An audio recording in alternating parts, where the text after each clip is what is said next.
একদিন টিকু শুনল তার দাদু বলছে রংধনু বনের মাঝখানে একটা জাদুকরি গাছ আছে।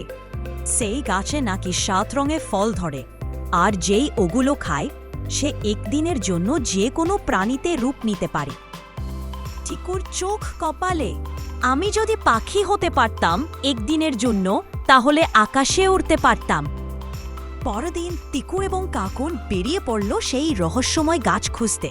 ক্লান্ত হয়ে বসে তখন তারা দেখতে পেল এক ঝলক রঙিন আলো। সামনে বিশাল এক গাছ, পাতাগুলো রংধনুর মতো ঝলমলে। টিকু লাল ফল খেল, কাকন হলুদ ফল।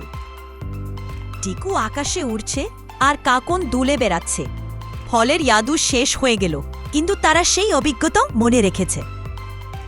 সেই গাছকে সবাই ডাকে ইচ্ছে গাছ নামে।